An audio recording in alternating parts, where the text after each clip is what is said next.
অনেক দিনের অনেক জনের মৃত্যুঞ্জয় কোনো ইঙ্গিত উনি করেননি, কিন্তু এই জনেরা তার আপনজন নাকি বিরোধী দলের কোনো প্রতিপক্ষ?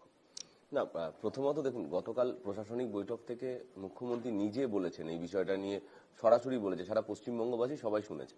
তো আমাদের বক্তব্য হলো যে দুলাল বাবু নিহত হয়েছেন, তিনি ওখানকার যথেষ্ট জনপ্রিয় নেতা, তৃণমূল কংগ্রেসের দীর্ঘদিনের কর্মী, এবং সেখানে কারা কারা শত্রু হতে পারে এইটা দেখুন, এখন অবধি 4 জন গ্রেপ্তার হয়েছে, 2 জনের যোগাযোগ বিহার থেকে। তা আমাদের প্রশ্ন হলো যে বিহার থেকে হোক বা পার্শ্ববর্তী দেশ থেকে হোক, আমরা যেটা গতকালও প্রশাসনিক মিটিং এ আমাদের মুখ্যমন্ত্রী বলেছেন, যে বর্ডার পার করেও চলে আসছেন, সেটা মানে দেশের বর্ডার, সেখানে বিএসএফ এর দেখার কথা, সেখানকার দুষ্কৃতীরা চলে আসছেন, আবার এখানেও অন্য রাজ্য থেকে চলে আসছেন। সেখানে মৃত্যুঞ্জয়, এইখানে না, আমাদের হাতে সময় খুব কম থাকে মৃত্যুঞ্জয়, আমি আপনাকে সাধারণ কারণে থামাচ্ছি না।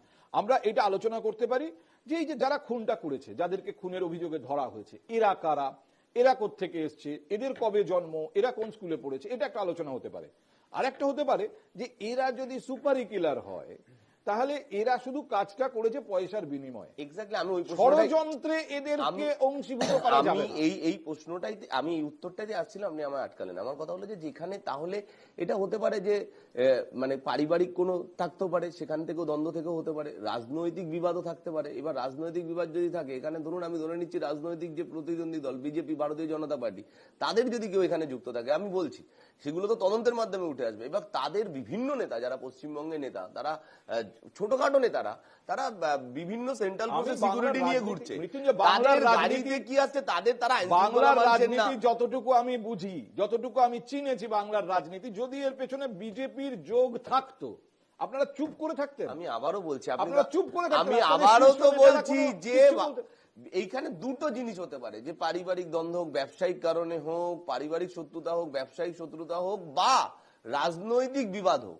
আমার কথা হলো বিজেপি হোক, সিপিএম হোক, আর বা অন্য কোন রাজনৈতিক দল, এটা তো ঠিক আছে। তো আমার বক্তব্য হলো যে এইখানে তো কোনো সন্দেহ নেই, আমাদের অন্য রাজ্য থেকে দুষ্কৃতীরা আসছে। যেরকম পুলিশের, কলকাতা পুলিশের বা পশ্চিমবঙ্গ পুলিশের ইন্টেলিজেন্স যেমন কাজ করবে, যেটা আটকাবে, যেরকম গতকাল সরাসরি মুখ্যমন্ত্রী পুলিশকেও ভৎসনা করেছেন, ওখানকার এসপির কথা বলেছেন যে কেন ওর সিকিউরিটিটা উঠিয়ে নেওয়া হলো, যে এর আগেও ওনার উপরে যখন আক্রমণ হয়েছে সেখানে দাঁড়িয়ে, তো অন্য রাজ্যের পুলিশেও তো ইন্টেলিজেন্সের তার তথ্য আদান প্রদান থাকে একটা রাজ্যের সাথে একটা রাজ্যের।